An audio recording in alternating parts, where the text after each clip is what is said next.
Today, I'm going to show you how to make a repeatable pattern in Photoshop.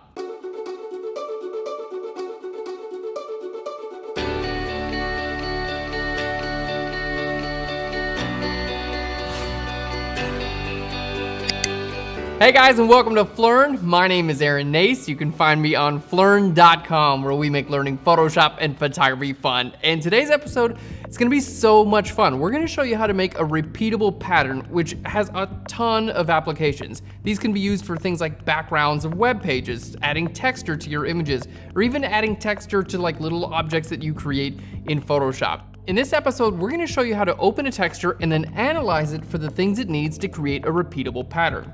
We're gonna show you how to color correct and how to correct your lights and darks. Then from there, we're gonna show you how to blend the edges from one side to another, so when you create the pattern, it's gonna repeat perfectly. All right, cool. So we're ready to create our pattern. Let's jump into Photoshop. So this is our image we're gonna start off with today. Now, it's actually just a piece of paper that I took a picture of. You can see zooming in, we can see all these really nice little patterns here on this piece of paper. And I wanna figure out, how do I make this repeatable over and over again? So what we're gonna do is we're gonna create what I call a testing environment. And it's gonna basically give us a really good idea of what this is gonna look like as a pattern now, and it's gonna allow us to make changes to make it even better. Okay, so here's my pattern. Now I wanna take a look at the image size. So we're gonna go to image, and then down here to image size. And we can see it's 1000 by 1000 pixels. So that's a pretty good size. I would recommend starting off with a square. It's the easiest way to make a pattern. So 1000 by 1000 pixels. Let's hit cancel. So we've got our pattern, and now we're gonna create a testing environment. Again, it's gonna make it a lot easier to see what our pattern actually looks like in practice. So let's go ahead and do that. I'm gonna hit Command N for a new document, and we're gonna make this document 5000 by 5000 pixels, because I wanna see what this one looks like when it's repeating over and over again. So I gotta make it bigger than the original. All right, so let's hit OK there. So we have this document, this is our testing environment, 5000 by 5000 pixels. All right, now what we're gonna do is we're gonna go ahead and define this pattern. You can see it says pattern1.tiff. We're gonna define this as a pattern, and I'm gonna fill our testing environment with the same pattern. Okay, so let's go to Edit, and then down to Define Pattern. Okay, here we go, pattern1.tiff. It's going to take the name, and we're gonna hit OK. So now this piece of paper is a pattern in Photoshop. And these are really cool because the patterns are actually stored in Photoshop, which means you can use them on any document. So we're on a new document here. Let's go ahead and go to our adjustment layers, and I'm gonna go right down to where it says pattern. There we go. And by default, it's going to fill with your most recent pattern, which in this case is pattern 1, the one we just made, and hit OK.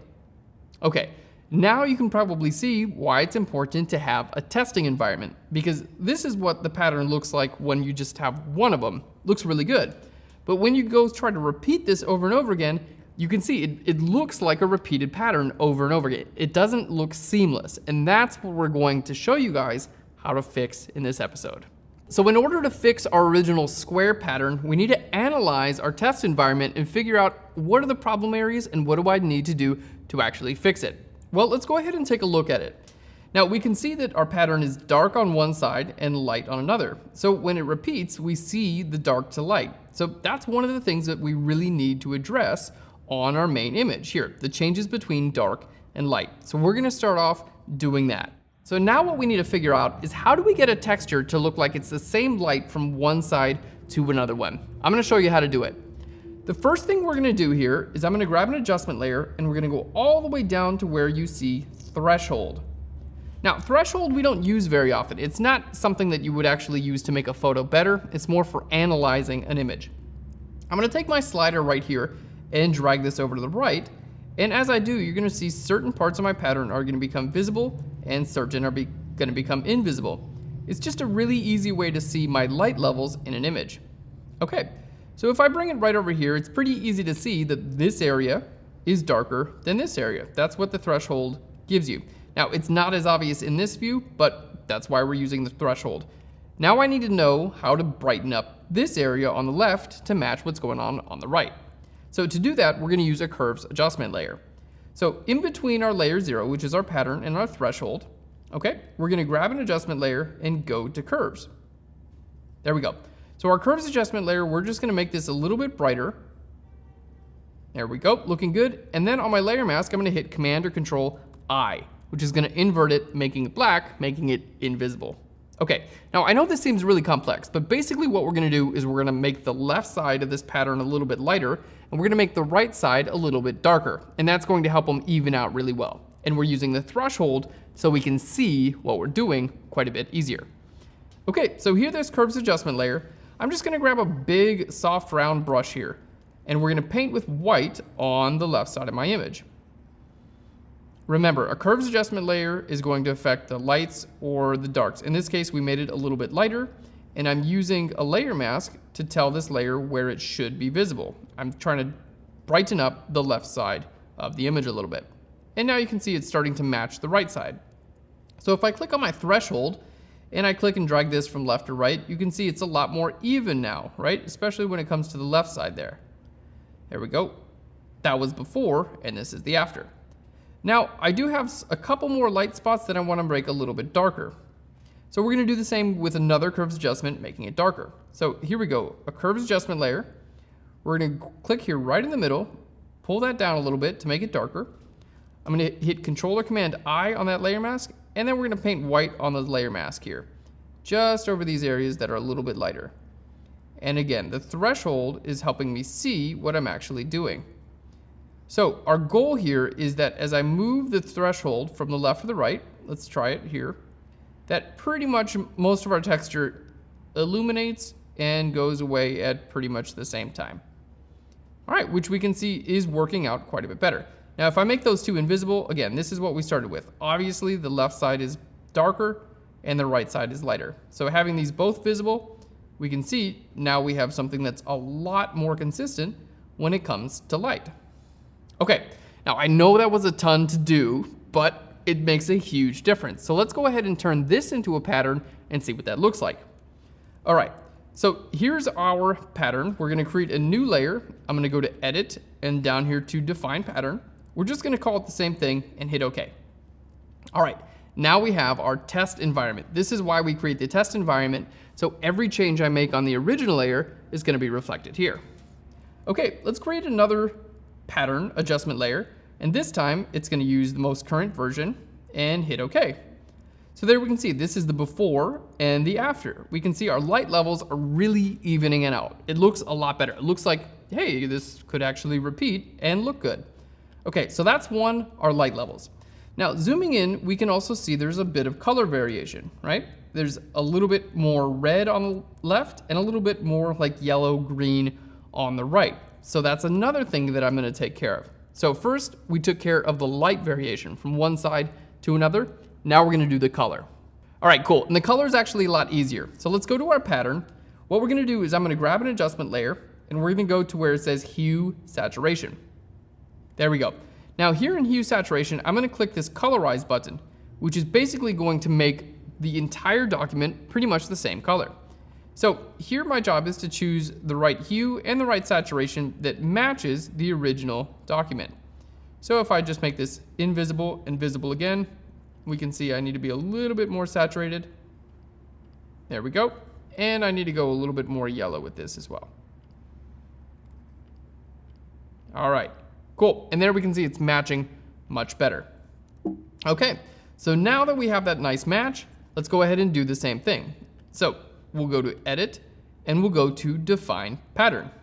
There we go, we'll call it the same thing. And now here in our test environment, we'll test this one out. So we're gonna go to a pattern fill, and here we're going to use our more current. All right, guys, this is huge. So we started off with this, which obviously does not work, right? You can see the pattern repeat. Now we fixed our light with this layer, and we fixed our color with this layer, and it's looking really good. If I zoom into this, it's not really that obvious where one pattern starts and another ends. But we can tell the edges. You can see, for instance, here, we can really easily see one edge right there. We can see there's another edge right there, and we can see right here, see that it's very obvious where each of these squares is. Now, less obvious than it was before. This is what we started with, but it's still a little bit obvious. All right, So now what our task is to blend the edges together. I want to figure out if we're stacking these right side by side, I need the right edge of my pattern basically to be the exact same as the left edge of my pattern. So when they repeat, they're completely seamless. And that's the last step to creating a repeating pattern. So now I want to blend those edges back together. So we're going to jump back to our original pattern. Let's go ahead and full screen that. And I need to see what these look like side by side. So what we're going to do is we're going to take these layers here that we've already affected our original layer with, and I'm just going to merge all those together. So we're going to shift click all those layers and hit Command E to merge them together. Okay, then we can delete our threshold layer and we can delete that layer as well. So we've got one block of our pattern. Now we're going to repeat this manually so we can make some changes. So the first thing I'm going to do is hit my crop tool. Let's zoom out a little bit, C for the crop tool, and then I'm just going to stretch my document out. Now I'm holding Option here, which is allowing me to stretch it out in all directions at the exact same time. There we go. And something like that looks pretty good. Okay, now what we're going to do is duplicate this layer. So Command J to duplicate the layer, and then I can move it all around. Now I would recommend, I want to line it up from one to the other, right? It can be a little bit tough to do. So I would recommend going to View and then turning on Snap. And that's going to just put it right in the right place for you. You don't have to do much here. It's just going to put it exactly right there. It's going to snap it right in. Okay, so the first thing we're going to do is the side by side. Let's just zoom in, and we want to see, basically I want to delete this line that's between them. Now, it's not incredibly obvious, but you can see the line there. Especially if I were to grab like a levels adjustment layer and I start editing this. There we go. Cool, that makes it a lot more clear. You can see there is a line that exists between those two patterns. Again, that's just to see what we're doing there. Okay, so now what my job is basically I'm going to create a new layer above the two, and I'm going to use my clone stamp tool to clone stamp in between these patterns. Okay, so clone stamp tool on a new layer, we're going to sample on either side. It really doesn't matter. You can just sample on one side and then paint right over top of the line between the two patterns. All right, until we can't see any difference in between the two patterns. We want them to completely just merge and blend one with another. Let's turn that levels adjustment layer on and see what a difference that makes. All right, so you can see before, you can see a pretty clear line there, and the after, we've covered up all of our line, which is perfect. Okay, so with this, now we have this little strip that exists between both of our documents, right? And I need this to affect both the right side and the left side of this original square. Okay, so here's what we're going to do. I know it's kind of complex, but this little bit of clone stamp that I did, I need it to be the same on the right and the left. So we're going to show you how to do that. So this little clone stamp here, what we're going to do is I'm going to go ahead and make a selection out of the right square. Okay, so Command click our right square, turning that into a selection. Okay, now this layer here, if you can make those invisible, this layer here, I need this to be visible on the left side. So I'm going to hit Controller Command J on that layer, and you can see this is what I've got now. I've got half of our little transformation. Okay, so I'm going to put this over here to our left side, and it's going to snap into place really nicely. So there we go. It's in place on our left side, and there we can see making it visible and invisible. Now on the right side, what we're going to do is I'm going to make this into a selection, our original document, and on our right side I just need to get rid of this because everything that's over here is now over here. Okay, so we'll turn our original selection, our original square, into a selection by holding Controller Command and clicking on our hue saturation, just clicking on this layer. Now we're going to invert our selection, so we're going to go to Select and then down here to Inverse. There we go. And on this layer I'm just going to hit the delete key.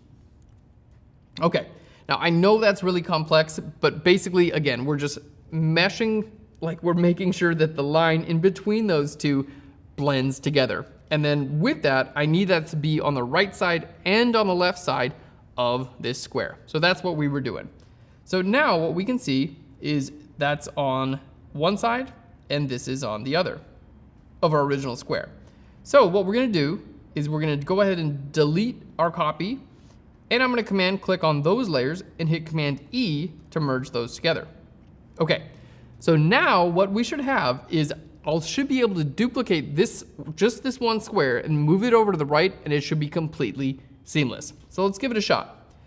Controller command J to duplicate it, and I'm gonna use my move tool and go right over here to the right, and there we go. It looks pretty dang seamless to me. Let's turn this levels adjustment layer on, and we can see there is in fact no line in between them because, well, we did our job right. All right, well that looks good. Now, that's the case from left to the right, and it's gonna work this way too because we matched the left and the right. Now we just need to do the exact same thing, top and bottom. There we go. Let's go ahead and bring that into place. All right, top and bottom, and you can see here that line is a lot more noticeable, top and bottom. So we'll just do the exact same thing, and then we'll be good to go. All right, guys, so let's create a new layer above both of those, and then again, we're just gonna use our clone stamp tool, and I'm gonna clone stamp in between these two layers. If you want to have your levels adjustment layer on just so you can get a better idea of whether or not that line is visible, it's a good idea to do that as well. All right, there we go. And now I feel pretty good. That line is completely invisible. Let's just put our levels adjustment layer visible and then invisible. There we go. We can pretty easily tell, did that do the job? Yeah, it looks really good. Now, if you want to add some more variation in there, you can do that as well, just by using your clone stamp tool. Okay, so now what we're gonna do is basically the same exact thing we did before. Instead of going left to the right, we're gonna go top to bottom. All right, so let's go ahead and make a selection out of this bottom layer. We're gonna hit Command J on this clone stamped area. And remember, that's what the clone stamped area looks like. It just looks like that. So what I need to do is put this here on the top of that layer, okay? So we're just changing the top of that square. Now, remember, we have this visible on the bottom, so I just need to turn this layer into a selection, okay? And with this layer, I'm gonna inverse my selection, so we'll go to Select, down here to Inverse, and then we'll hit the Delete key. Okay, so what we had before, let's just make those two invisible. Just like we did for the left and the right, we have our new version of the top, which matches perfectly with this on the top of the square. So really, we just took the same thing and just duplicated it up to the top. So let's make our original square visible. And now we're going to command click each of those layers and hit Command E to merge them together. And then we'll delete the original. All right, so guys, I know that's a ton, but we're done now. So let's go ahead and just check our work. I'm gonna duplicate this layer and we're gonna put it right over here. There we go, looks pretty good. Let's duplicate it again and let's put it right over here. There we go. And again, it's completely seamless. So we have now a completely seamless texture. So if we wanna go ahead and test this in our test environment, what we're gonna do is just make that invisible. We'll command click right here on our original square, go to image and then down to crop. There we go, because we want it to be just that size, right? And now what we're gonna do is save this out as a pattern and then apply it over here and see how everything looks together. All right, so all we have to do is go to edit, down here again to define pattern. We're just gonna call it the same thing, hit OK. And then here on our document, I'm gonna do this one more time. We're gonna go to adjustment layer, down to pattern, and we're gonna hit OK with our most recent pattern. And there we have it, guys. Let's go ahead and hit full screen so we can zoom in. And now I can zoom in and we can see that no matter how many times this pattern repeats, it looks perfect over and over and over again. And remember, it's not any different than it was before. So here's where it started. Well, it's different, but you can see that is where the square boundary is on this one too, but you can't really see it. And it's because we took care of our light variation, we took care of our color variation, and we blended the edges together. And now you have a pattern that you can extend just, well, forever. So for instance, if I decide to make my document a little bit bigger, because I have a pattern fill layer here, I can make my document quite a bit bigger and hit enter, and it's gonna automatically fill my background in with that pattern for for basically forever.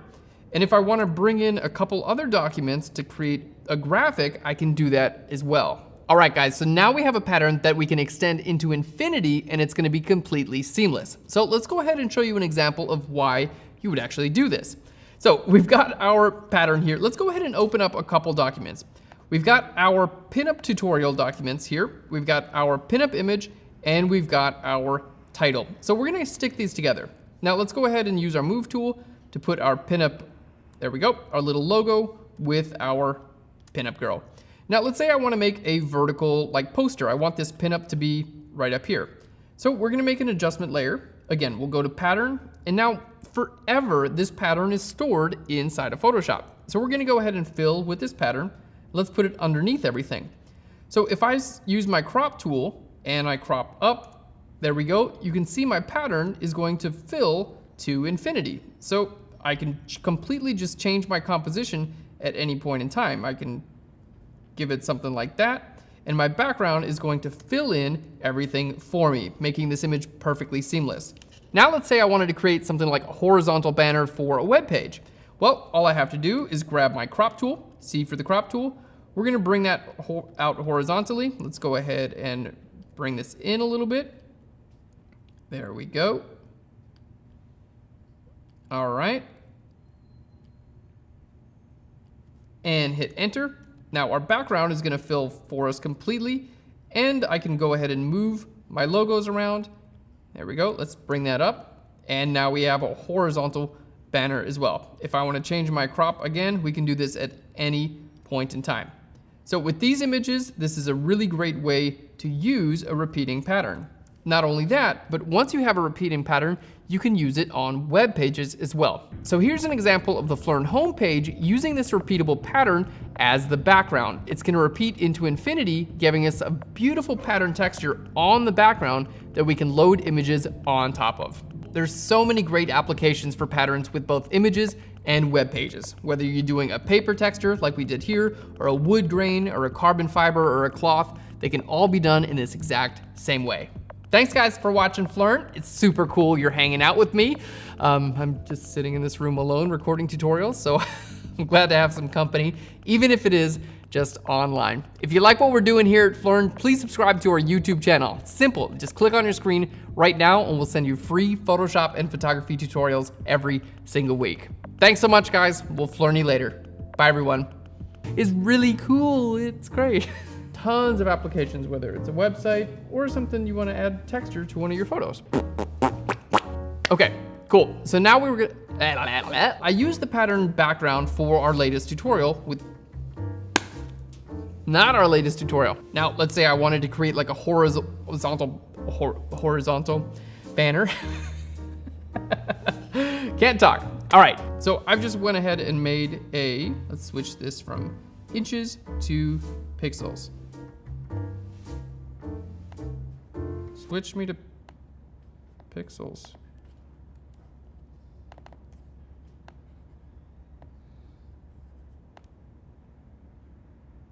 The hell?